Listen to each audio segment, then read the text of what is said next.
Sebelum kita lanjutkan ceritanya, alangkah baiknya kita awali dengan bismillah bersama-sama, dan jangan lupa subscribe, like, dan tuliskan sholawat di kolom komentar.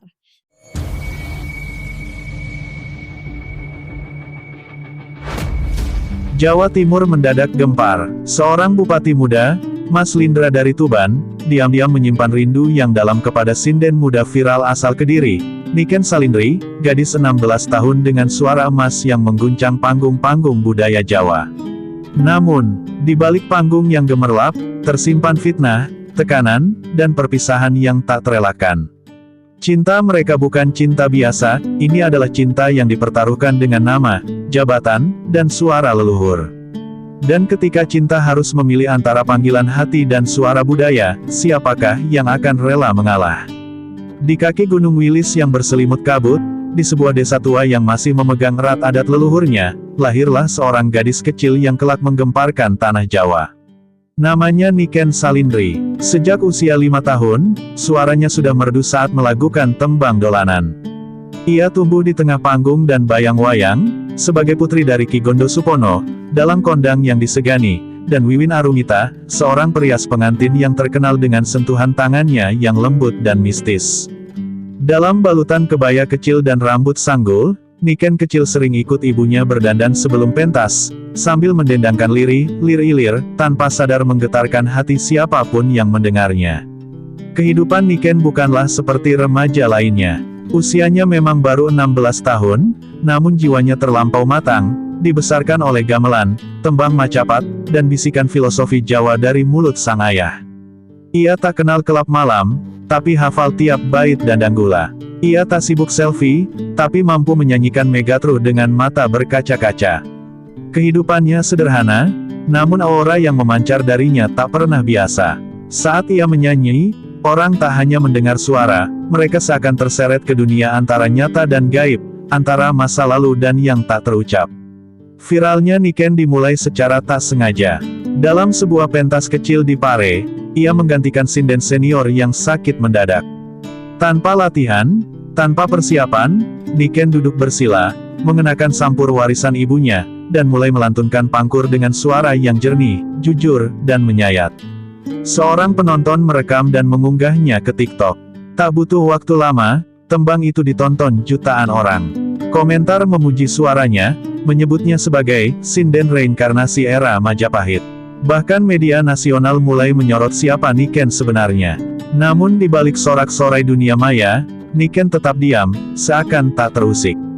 Ia masih membantu ibunya merias pengantin di desa, dan masih menemani ayahnya membuat wayang di bawah pohon trembesi. Namun jauh di dalam hatinya, ia mulai merasa ada sesuatu yang berubah.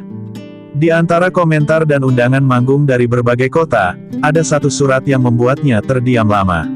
Surat tanpa nama, dikirim lewat tangan seseorang yang mengaku utusan dari acara kebudayaan. Di dalamnya hanya tertulis satu kalimat, "Tembang panjenengan maringi urip ing suaraku, kados wangsit sang ibu. Suara Anda menghidupkan kembali jiwaku, seperti bisikan ibuku di masa silam." Niken menunjukkan surat itu kepada Wiwin, ibunya. Wiwin membaca perlahan, lalu hanya tersenyum tipis. "Ora sakabehe tembang iku mung nyanyi, le. Kadang, tembang iku jembatan roso," katanya lirih, seolah menyiratkan sesuatu yang lebih dalam. Tapi Niken masih belum mengerti. Siapa yang mengirim surat ini? Kenapa terasa seperti ia sedang diawasi? Dan mengapa, setiap malam setelah pentas, ia merasakan desir aneh di dadanya, campuran antara haru, takut, dan rindu yang tidak ia pahami. Di waktu yang sama, di pendopo Kabupaten Tuban yang megah dan sepi, seorang lelaki muda duduk termenung di ruang kerja yang diterangi lampu minyak kuno. Mas Lindra, bupati muda yang dikenal karismatik dan teguh menjaga adat, baru saja selesai menonton video viral Niken. Ia memutarnya berulang kali, bukan karena suara itu indah, tapi karena ada sesuatu dalam tembang itu yang membangunkan kenangan lamanya. Ingatannya melayang ke ibunya, seorang sinden desa yang kini telah tiada. Tembang itu, suara itu, terasa seperti suara dari masa kecilnya yang hilang. Tapi mengapa suara itu keluar dari mulut seorang gadis 16 tahun? Tak ada yang tahu bahwa malam itu, seorang bupati menyimpan nama Niken Salindri dalam hatinya. Bukan sebagai viral media sosial, tapi sebagai seseorang yang entah mengapa membuat dadanya sesak. Ia tak tahu apakah ini rindu, kekaguman, atau takdir. Tapi sejak malam itu, Mas Lindra mulai menulis surat-surat puisi dalam bahasa Jawa kuno. Ia tak tahu akan dikirim kemana, yang ia tahu, hatinya telah tertambat pada suara yang tak ia kenal, namun terasa sangat dekat. Sore itu, langit Tuban berwarna keemasan. Pendopo Krido Manunggal mulai ramai. Acara tahunan Festival Budaya Jawa Timur digelar besar-besaran, dan Mas Lindra, sang bupati muda, duduk di barisan paling depan, berdampingan dengan para tokoh adat dan pejabat provinsi. Tapi tak ada yang tahu, jiwanya sedang resah. Di tangannya tergenggam kertas kecil berisi jadwal penampil. Matanya berhenti di satu nama, Niken Salindri, Sinden Muda Kediri. Hatinya mendadak berdegup lebih kencang.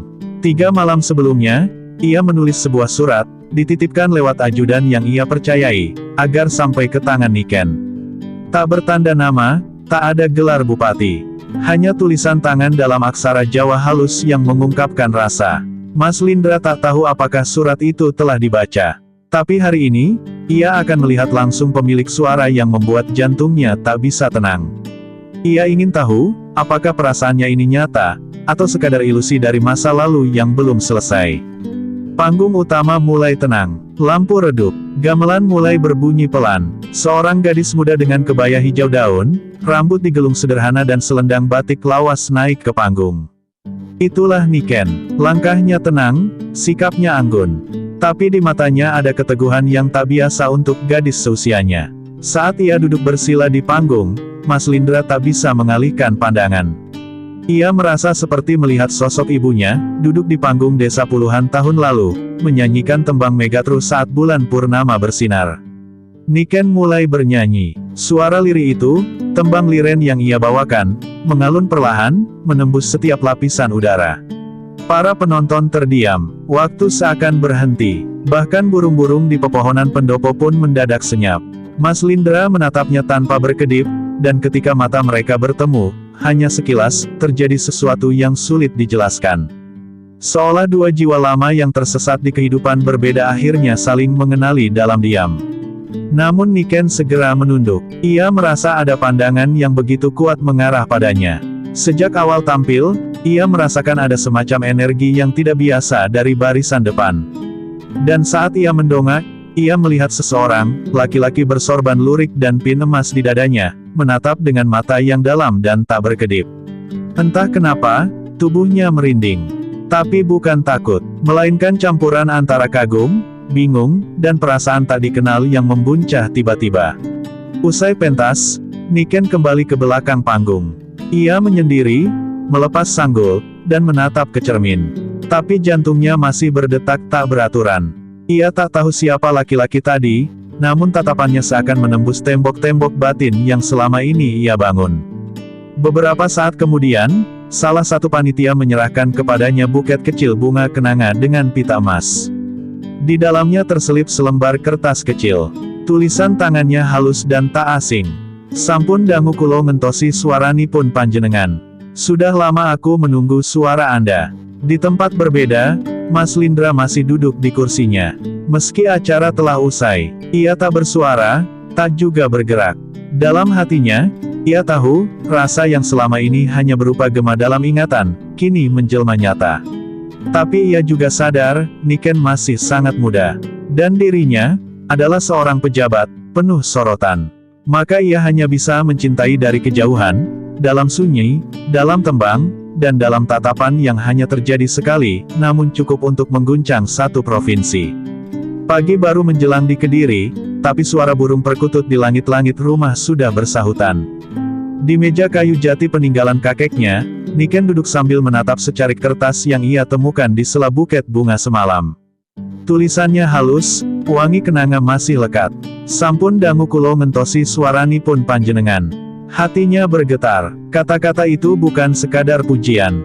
Ia merasa, ini adalah bisikan yang telah menyeberang waktu. Dan entah mengapa, Niken merasa ia mengenal pemilik kata-kata itu, meski belum pernah benar-benar berbicara dengannya. Ibunya, Wiwin Arumita, masuk ke ruang tamu membawa teh melati. Ia melihat Niken masih terpaku dengan surat di tangan. Dengan lembut ia duduk di samping putrinya. "Kae, surat saking panitia kemarin?"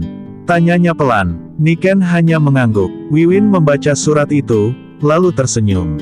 Tapi senyum itu bukan senyum biasa, ada sesuatu yang ia sembunyikan. Ia lalu berkata lirih, "Nduk, orang yang nulis surat ini, bukan sembarang wong." Kata-katanya, koyo mbahmu zaman nulis layang asmara. Niken menoleh, tatapannya penuh tanya. Sore harinya, langit Kediri mendung. Niken berjalan sendiri ke pendapa kecil belakang rumah, tempat biasa ia berlatih. Ia membawa surat itu, lalu menyimpannya di antara lembaran lirik tembang pangkur.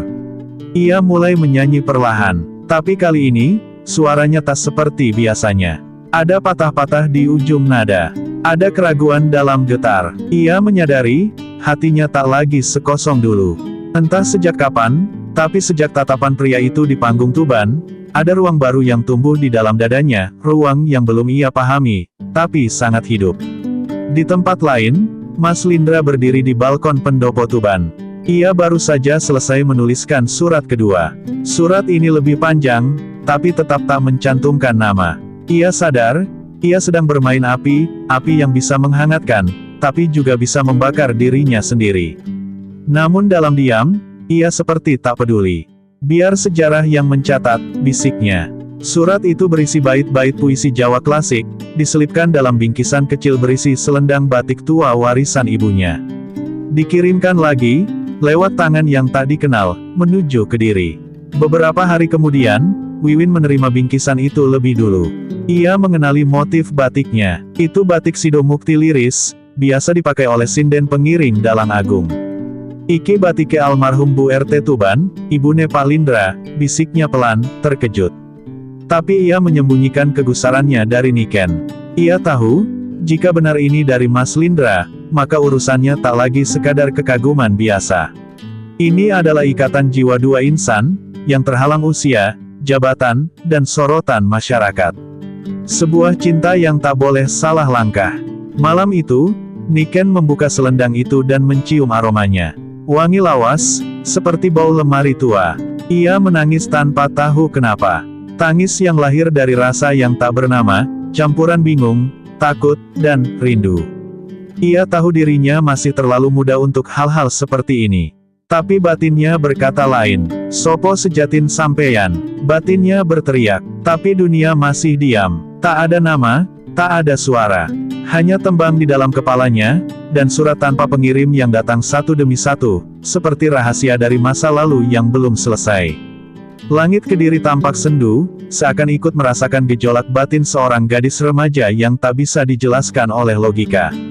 Di kamar kecil yang penuh lukisan wayang dan selendang pentas, Niken Salindri duduk bersimpuh memandangi surat kedua yang datang bersamaan dengan selendang batik tua. Kata-katanya lebih dalam, seperti ditulis oleh jiwa yang sudah lama menanggung rindu. Tapi justru itu yang membuat Niken semakin bingung. Siapa yang mencintainya dengan cara sehalus ini, seanggun ini, seolah tak ingin menyentuh kulitnya, hanya menyentuh rohnya. Kita iki sopo, kok nganti untuk layang seistimewa iki?" bisik Niken lirih pada dirinya sendiri. Ia tahu, bukan hanya soal rasa. Ini tentang tanggung jawab dan adab. Ia anak dari keluarga seniman rakyat, hidupnya milik pentas, milik masyarakat. Ia bukan putri keraton. Dan siapapun pengirim surat ini, pasti berasal dari tempat yang tinggi. Terlalu tinggi untuk dijangkau tanpa luka. Niken tahu bahwa ketika cinta bersinggungan dengan kehormatan, selalu ada yang harus dikorbankan. Dan ia merasa, dirinya masih terlalu muda untuk memilih. Di Tuban, Mas Lindra tak lagi menulis surat. Ia mulai menahan diri. Para ajudannya mulai mencurigai perubahan perilakunya, lebih sering melamun, dan kerap memainkan video tembang Niken di ruang kerjanya. Bahkan sekretaris pribadinya sempat berkata pelan, "Mas Bupati, masyarakat mulai membicarakan hal-hal yang seharusnya tidak perlu." Tapi Mas Lindra hanya tersenyum, senyum getir. Ia tahu, sebagai pemimpin, setiap geraknya dinilai. Ia tak boleh jatuh cinta secara terang-terangan, terlebih pada gadis muda yang bahkan belum genap usia dewasa menurut negara. Sementara itu, media sosial mulai mencium keanehan. Akun fanbase kebudayaan mulai membuat benang merah antara penampilan Niken dan kehadiran Mas Lindra dalam sejumlah festival budaya. Komentar-komentar bermunculan, kenapa Bupati Tuban selalu hadir kalau Niken tampil? Atau, ada chemistry nggak sih? Hingga ada yang berani membuat spekulasi, konon, Niken adalah titisan suara ibunda Mas Lindra. Desas-desus itu sampai juga ke telinga Wiwin, dan untuk pertama kalinya, ia merasa resah. Ia tahu anaknya sedang berjalan di antara batas, antara pujian dan tekanan, antara cinta dan bahaya. Wiwin memanggil Niken duduk satu meja malam itu. "Nduk," katanya pelan, "cinta itu anugerah. Tapi kalau datang terlalu cepat, bisa jadi ujian." Niken menunduk, menahan air mata. Ia tahu ibunya bukan marah, tapi takut. Bukan takut akan rasa cintanya, tapi takut akan dunia luar yang bisa menghancurkan Niken kapan saja. Dunia yang tidak peduli seberapa tulus hatimu, hanya peduli siapa dirimu di mata publik. Dan Niken sadar, ia mungkin hanya sepotong nama dari desa, tapi kini hidupnya sudah dilirik oleh ribuan mata yang tak semuanya bersih. Beberapa hari kemudian, datang undangan resmi dari Pemkab Tuban. Niken diminta tampil khusus dalam peringatan Hari Jadi Tuban, sebagai sinden pembuka acara kerakyatan yang akan disiarkan secara nasional. Undangan itu resmi, tapi Niken tahu, di balik surat bercap basah itu, terselip bayang-bayang yang selama ini mengisi malam-malamnya. Ia tidak bisa menolak, tapi ia juga takut, apakah kehadirannya nanti akan membuka gerbang baru bagi rasa, atau malah membuka aib yang tak bisa ditutup lagi. Malam sebelum keberangkatan ke Tuban, Niken berdiri di depan cermin, mengenakan selendang batik warisan ibunda Mas Lindra. Ia menatap dirinya, gadis usia 16 tahun dengan suara yang terlalu tua untuk tubuh mudanya, dan cinta yang terlalu dalam untuk dunia remaja. Dalam hati ia berdoa, "Ya Allah, jika ini cinta, jagalah agar tidak mencelakakan. Jika ini ujian, kuatkanlah aku menari di atas duri." Lalu ia menangis, sekali lagi, sendirian. Hari itu, Tuban bergetar oleh gegap gempita hari jadi. Panggung megah berdiri di alun-alun, dihiasi ornamen wayang dan payung raksasa bermotif parang. Ribuan warga tumpah ruah, dan kamera televisi nasional siap menyiarkan perhelatan besar ini ke seluruh negeri. Di balik panggung, Niken duduk diam. Ia telah mengenakan kebaya ungu beludru warisan ibunya, rambut disanggul klasik, dan selendang batik Sido Mukti liris yang ia pilih sendiri, meski ia tahu, itu akan membuat seseorang di bangku kehormatan menahan napas. Mas Lindra tiba dengan pakaian adat lurik hitam, beskap emas dan belangkon khas Tuban. Di dadanya, pin kecil dengan lambang kabupaten berkilau kena matahari.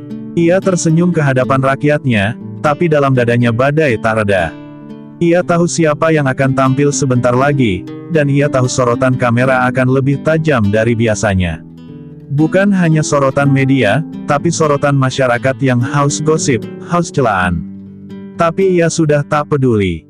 "Cinta ini bukan aib," bisiknya dalam hati, "selama aku masih menjaga adabnya." Tepat pukul 7 malam, lampu-lampu redup. Suara gamelan mulai mengalun. Penonton mendadak sunyi, seakan seluruh kota menahan napas. Lalu muncul dia, Niken Salindri, gadis dari Kediri yang suaranya kini menjadi magnet ribuan hati. Ia berjalan perlahan ke tengah panggung, membungkuk hormat, dan duduk bersila. Di detik itu, Mas Lindra menunduk, bukan karena malu, tapi karena khusyuk. Ia merasa sedang berada di hadapan sesuatu yang lebih suci dari sekadar pertunjukan, seperti sedang menyaksikan sejarah kecil yang akan mengubah hidup banyak orang. Niken membuka tembang Dandanggula, tembang yang biasa dinyanyikan ibunda Mas Lindra semasa hidup. Suara Niken begitu jernih, tapi juga mengandung luka yang lembut. Setiap bait seakan menggambarkan isi hatinya, antara cinta dan ketakutan, antara harap dan ragu. Ia tidak berani menatap ke bangku kehormatan. Tapi entah mengapa, dalam setiap hembusan suaranya, ia seperti sedang berbicara langsung dengan satu jiwa yang duduk di sana. Bukan sekadar tampil, malam itu, ia sedang bersyahadat dalam seni, menyerahkan seluruh hatinya lewat lagu. Di tengah penampilan, kamera nasional sempat menyorot wajah Mas Lindra. Dan untuk pertama kalinya, publik melihatnya meneteskan air mata. Gambar itu langsung viral, warganet heboh, wartawan berebut menulis artikel, dan lawan politik mulai mengendus celah untuk menyerang. Tapi di balik semua itu, dua hati diam-diam berikrar, tanpa suara, tanpa tatap langsung, bahwa rindu yang mereka simpan tak akan disia-siakan, walau mungkin tak akan pernah bisa dimiliki secara sempurna.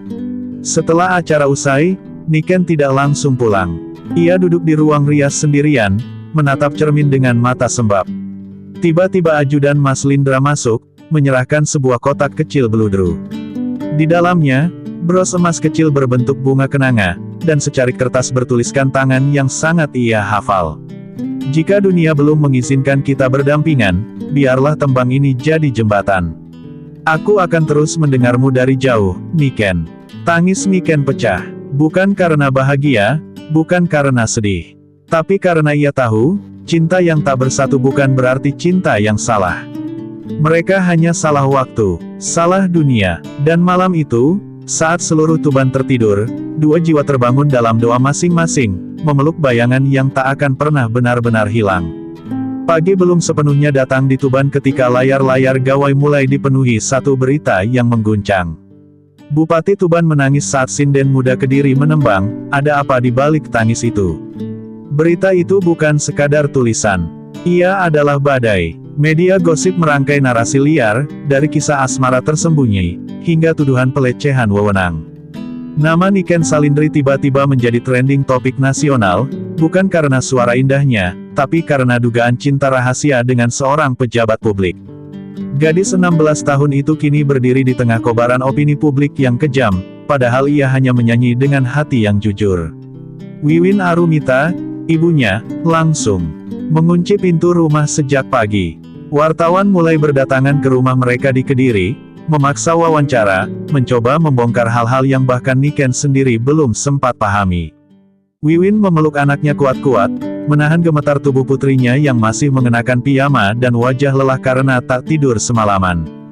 Ibu salah, Ndok. Harusnya sejak awal ibu larang kamu terlibat lebih jauh, tapi Niken hanya diam. Tatapannya kosong. Mungkin bukan karena takut, tapi karena hatinya sedang hancur dalam diam. Di Tuban, Mas Lindra memanggil seluruh staf medianya. Ia tahu ini bukan saatnya bersembunyi. Ia berdiri tegas dalam konferensi pers siang itu, dengan wajah tenang tapi mata merah. Saya mengenal Niken Salindri sebagai seniman muda berbakat. Saya menaruh hormat atas suaranya, bukan perasaan yang tak pantas. Pernyataannya membuat ruang pers senyap sejenak. Tapi sebagian wartawan tahu, nada suaranya berbeda. Ini bukan pernyataan pembelaan. Ini adalah pengakuan yang tak lengkap. Ia melindungi Niken, bahkan dengan mengorbankan dirinya sendiri. Namun fitnah tak pernah diam. Akun-akun gosip mulai menggali lebih dalam. Mereka menemukan kesamaan motif batik selendang Niken dengan milik keluarga besar Mas Lindra. Video tangis Mas Lindra di acara juga dianalisis mimiknya oleh psikolog media. Semua dikuliti. Dan yang paling menyakitkan, ada yang mengunggah video lawas saat Niken masih 14 tahun, menyanyi di panggung kecil bersama almarhum ayahnya, dan menuliskan caption kejam, beginikah awal modusnya. Dunia yang dulu memuji, kini mencaci tanpa ampun. Niken jatuh sakit. Ia demam tinggi selama 2 hari, menolak makan dan berbicara. Di balik kamarnya, hanya suara tangis yang terdengar lirih setiap malam. Kenapa suaraku malah jadi malapetaka, Bu? Tanyanya suatu malam. Wiwin tak bisa menjawab. Ia hanya menangis dalam diam, memeluk anak gadisnya yang tubuhnya semakin kurus. Mereka tak pernah meminta ketenaran ini. Semua berawal dari panggung, dari suara, dan dari mata seorang pria yang hanya menatapnya sekali, tapi mampu mengubah seluruh hidupnya. Di tengah badai, sebuah surat tiba lagi. Tapi kali ini bukan dari Mas Lindra. Surat itu dari Dewan Adat dan Kebudayaan Jawa Timur, menyatakan bahwa Niken sementara waktu dilarang tampil dalam acara pemerintahan, demi menjaga ketertiban citra budaya. Itu seperti palu terakhir menghantam hatinya. Bukan hanya hatinya yang tercabik, dunianya dirampas. Ia yang dulu bernyanyi untuk meneruskan warisan sang ayah, kini dipaksa bungkam karena fitnah. Dan Niken tahu, ini bukan sekadar cobaan.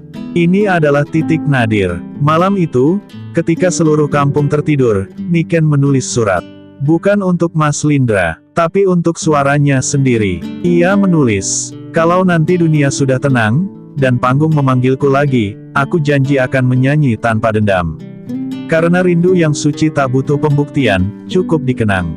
Lalu ia menutup surat itu, dan tidur dalam pelukan ibunya. Di luar, bulan purnama menggantung muram, menjadi saksi cinta yang dipenjara oleh dunia yang terlalu bising untuk mendengarkan hati. Hari-hari berlalu seperti kabut, menggantung tanpa arah. Rumah kecil di Kediri itu kini terasa lebih sunyi dari biasanya. Niken Salindri, gadis 16 tahun yang dulu bersinar di panggung, kini lebih banyak termenung di sudut jendela, memandangi langit senja seolah menanti jawaban yang tak kunjung turun dari langit. Surat dari Dewan Adat masih tergeletak di meja, belum ia sentuh lagi. Di dalam dirinya bertarung dua suara, satu meminta untuk diam, menghilang dari panggung dan sorotan, sementara satu lagi, berbisik lembut, mengingatkannya bahwa suara yang ia miliki bukan sekadar karunia, itu adalah amanah. Suatu sore, suara gamelan dari rumah tetangga terdengar samar. Ada acara hajatan, dan sinden lain menggantikan tempat. Yang biasanya dihiasi suara merdu Niken. Tangis tiba-tiba turun dari matanya. Ia tahu, bukan karena iri, tapi karena rindu. Rindu pada panggung, pada tembang yang menyatukannya dengan almarhum ayah, dan pada rasa yang dulu ia kenal setiap kali duduk bersila di tengah irama gong. Tapi sekarang, semua itu terasa jauh. Ia merasa dunia telah mencabut haknya untuk bernyanyi, hanya karena hatinya sempat merasakan cinta. Wiwin yang melihat anaknya makin merana akhirnya mengambil keputusan besar. Ia menemui Ki Mardika, guru lama mendiang suaminya yang juga tokoh budaya di Kediri. "Pak, saya ndak tahan lihat Niken seperti ini. Suara yang dulu jadi berkah, sekarang kayak kutukan." Ki Mardika mengangguk pelan, lalu menjawab dengan suara berat, "Suaranya tidak salah, Bu Wiwin. Dunia saja yang belum cukup dewasa untuk memahami anak muda yang bersuara dari hati." Ki Mardika pun berjanji akan mengusahakan agar Niken mendapat panggung kecil, tertutup, hanya untuk orang-orang budaya, agar ia bisa kembali menyentuh dunia yang hampir dirampas darinya. Di tempat lain, Mas Lindra pun tak tinggal diam. Ia diam-diam menyurati Ketua Dewan Adat dengan bahasa Jawa Kromo Inggil yang sangat halus, memohon agar larangan terhadap Niken dipertimbangkan ulang. Ia tidak membela karena cinta, tapi karena keadilan. "Gusti, bocah kuwi dudu salah. Yen panjenengan bendung suarane, mbok menawa kita dewe kang kelangan roh budaya. Tuan, anak itu bukan pelaku kesalahan. Jika Anda mengekang suaranya, bisa jadi kitalah yang kehilangan roh kebudayaan." Surat itu tidak dijawab, tapi kabarnya mulai beredar di kalangan budayawan. Hari itu pun tiba. Di pendapa kecil milik Ki Mardika, diadakan pagelaran budaya tertutup. Undangannya hanya untuk kalangan terpilih, seniman, dalang senior, dan tokoh-tokoh budaya Jawa Timur. Niken sempat ragu, namun saat ia menyentuh selendang peninggalan ayahnya, suara dalam dirinya kembali memanggil, "Sekali kamu memilih diam, dunia akan benar-benar melupakan." Maka ia pun melangkah ke panggung kecil itu, bukan untuk publik, bukan untuk Mas Lindra, tapi untuk dirinya sendiri. Untuk jiwanya yang rindu bernyanyi. Saat suara Niken mengalun membawakan tembang pangkur, seisi pendapa terdiam. Tak ada yang memotret, tak ada kamera televisi. Tapi semua mata berkaca-kaca. Di balik pilar pendapa, seorang pria berbaju lurik berdiri tanpa suara. Mas Lindra datang diam-diam, menyaksikan dari balik bayang. Hatinya tenang. Ia tahu, meski dunia belum siap, Niken sudah kembali. Tidak sebagai korban fitnah, tapi sebagai seniman yang berdiri atas kekuatan dirinya sendiri. Ia tak lagi ingin memiliki Niken. Ia hanya ingin melihatnya tetap bernyanyi. Malam itu, saat semua pulang, Ki Mardika berkata kepada Niken, "Nak, kamu bisa memilih, diam demi aman, atau bersuara demi hidup yang layak kamu jalani." Dan untuk pertama kalinya, Niken menjawab tanpa ragu, "Aku akan bernyanyi lagi, Pak. Biar dunia bicara apapun, suara ini bukan milik mereka. Ini milik ayahku, milik panggung, dan milik langit." Langkah kecil telah dimulai, menuju jalan yang tak lagi mudah, tapi sepenuhnya miliknya. Malam di Kediri kembali sunyi, tapi tidak muram. Di bawah langit yang bersih dan langit-langit rumah sederhana yang penuh kenangan, Niken Salindri duduk di ruang tamu, memandangi foto lama almarhum ayahnya, Ki Gondo Supono, dengan senyum getir. Hari itu, ia baru saja menerima undangan resmi dari pemerintah Provinsi Jawa Timur untuk tampil dalam Festival Budaya Nusantara, sebagai sinden tamu kehormatan. Undangan itu datang tanpa perantara, tanpa lobi, tanpa politik, murni karena suara rakyat budaya yang tidak pernah lupa siapa Niken sesungguhnya. Namun di balik kabar itu, ada kenyataan yang lebih sunyi, ia tidak pernah lagi menerima surat dari Mas Lindra. Sejak malam di Pendapaki, Mardika, bayangan itu hilang. Tidak ada pesan, tidak ada kabar. Seolah kehadirannya saat Niken menembang hanya sebentuk perpisahan yang tertunda. Tapi Niken tahu, cinta yang mereka miliki bukan untuk dimiliki, melainkan untuk dikenang. Seperti tembang-tembang Jawa yang tak selalu dimengerti, tapi selalu mampu menggetarkan jiwa bagi siapa yang mendengarnya dengan hati. Sementara itu, di pendopo Kabupaten Tuban, Mas Lindra berdiri memandangi kalender kerjanya yang penuh agenda. Ia memilih tidak hadir dalam festival budaya itu. Bukan karena enggan melihat Niken, tapi karena ia tak ingin kehadirannya kembali menodai panggung yang telah susah payah diperjuangkan oleh gadis itu. Biarlah kali ini ia berdiri sebagai dirinya sendiri, bukan bayanganku, gumamnya lirih. Ia tahu, cinta yang sejati tidak selalu berjalan beriringan, kadang, cinta harus tahu kapan berhenti mengejar dan mulai mendoakan dari jauh.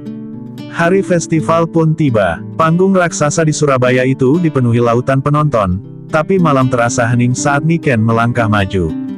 Tidak ada lagi keraguan di wajahnya.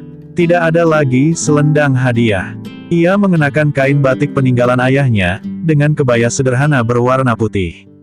Saat ia duduk bersila dan mulai menembang tembang Megatruh, semua mata basah. Lirik tentang perpisahan, tentang jiwa yang terbang, tentang rindu yang tak sampai, semuanya meluncur dari suaranya yang jernih, seolah mengabarkan kepada dunia bahwa ia telah kembali, tidak sebagai sinden yang dicintai bupati, tapi sebagai putri dari tembang itu sendiri. Dari kejauhan, di balkon atas ruang VIP yang gelap, Mas Lindra hadir diam-diam, hanya ditemani satu staf. Ia tak duduk di bangku depan. Ia tak pakai baju dinas. Ia hanya ingin melihatnya untuk terakhir kali dalam diam. Saat Niken menunduk di akhir tembang, mata mereka sempat bertemu sekejap, cukup sekejap untuk saling berpamitan tanpa kata. Tak ada senyum, tak ada tangis. Hanya mata yang mengerti, bahwa cinta mereka telah mencapai akhir jalan yang suci. Rindu yang tak perlu lagi dipeluk, cukup disematkan dalam doa. Festival itu ditutup dengan tepuk tangan yang menggema seantero lapangan. Tapi Niken tidak tinggal lama. Ia kembali ke rumah malam itu juga, menolak semua wawancara dan ucapan selamat. Di kamarnya, ia membuka lemari kecil dan menyimpan bros emas kenanga dari Mas Lindra di dalam kotak kayu bersama foto ayahnya. Di atas kotak itu, ia meletakkan catatan kecil. Aku telah menepati janjiku, Pak. Suara ini akan terus hidup, meski hatiku telah belajar diam. Dan begitulah, cerita ini tak ditutup oleh pernikahan atau pelukan di bawah hujan. Ia ditutup oleh dua hati yang saling menjaga dalam jarak. Mas Lindra tetap menjadi pemimpin rakyatnya. Niken tetap menjadi suara warisan Jawa. Dan rindu di antara mereka, biarlah abadi, tak bersuara, tapi tak pernah mati. Dan begitulah, kisah ini berakhir. Bukan dengan pelukan di bawah hujan. Bukan pula dengan janji manis di pelaminan. Melainkan dengan dua hati yang saling mendoakan dari kejauhan. Mas Lindra, seorang pemimpin yang memilih diam demi martabat. Niken Salindri, gadis muda bersuara emas yang memilih berdiri kembali, bukan demi cinta, tapi demi warisan budaya. Rindu di antara mereka, tetap hidup, diam-diam, dalam tembang, dalam senyap, dalam sejarah yang hanya mereka pahami. Kadang, cinta sejati tak harus memiliki. Cukup menjadi alasan bagi seseorang untuk tetap kuat berdiri. Terima kasih telah mengikuti kisah ini sampai akhir. Jika cerita ini menyentuh hatimu, jangan lupa untuk tinggalkan jejak di kolom komentar dengan sholawat dan pendapatmu. Insya Allah, dari sebuah cerita, kita bisa belajar tentang arti pengorbanan, harga sebuah suara, dan makna mencintai tanpa pamrih. Cerita ini adalah fiksi semata, hasil olah imajinasi yang bertujuan untuk hiburan dan pelestarian budaya. Segala kesamaan nama, tempat, atau peristiwa dengan tokoh nyata hanyalah kebetulan belaka dan tidak dimaksudkan untuk menyinggung atau mencemarkan nama baik siapapun. Kami sangat menghormati semua tokoh publik dan budayawan yang disebutkan secara kontekstual dalam cerita ini. Jangan lupa untuk like, subscribe dan tuliskan sholawat di kolom komentar agar tidak ketinggalan cerita menarik lainnya dari channel Mizan Story. Dan tentu saja, tuliskan sholawat di kolom komentar sebagai bentuk cinta kita kepada Nabi Muhammad. Sampai jumpa di kisah berikutnya. Wassalamualaikum warahmatullahi wabarakatuh.